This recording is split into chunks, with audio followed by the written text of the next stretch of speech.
Hello, my name's Alex Innes. I'm one of the designers from Rolls-Royce Motor Cars, and it's a real pleasure to offer you a brief insight into 5 of the key characteristics that make up the design of this great motor car.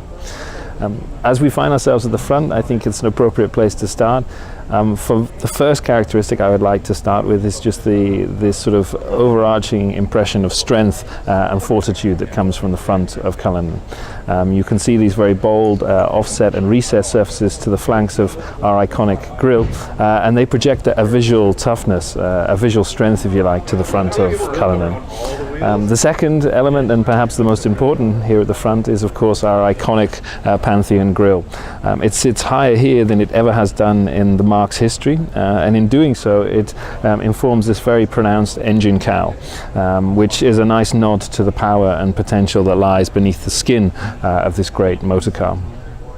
As I could maybe draw your attention around to the side, I think the third element that I would like to introduce you to is the unique stance that Cullinan carries.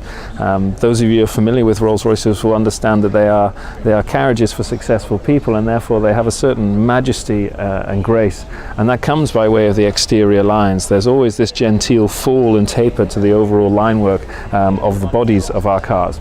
But with Cullinan, actually the shoulder line gently lifts into the lower glass house, and this gives Cullinan a very different attitude to any Rolls-Royce that has gone before. There's a certain sense of sort of it gesturing forward. It's primed on its axles. As I mentioned, there's a very different attitude to the exterior appearance of this car. As we follow that line rearwards, maybe to introduce you to the fourth design trait, and that's what we refer to as the Bustle Back, the unique glasshouse proportion that Cullinan has, and this is by way of the 3-pox topography of the car. So you notice here the backlight angle is actually raked all the way forwards, and that informs this bustle element here, and it serves in many ways as a nod back into our history, where it was commonplace to attach luggage to the exterior of early Phantoms. We loved this functional story and actually replicated it on the interior with the configuration of the passenger compartment.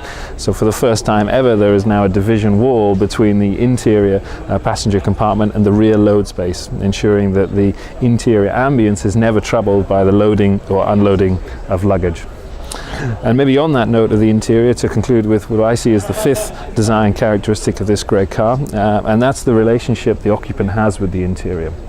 So while there is the familiarity of beautiful materials and it's all beautifully appointed, you have a relationship with this car that's fundamentally different to any Rolls-Royce before.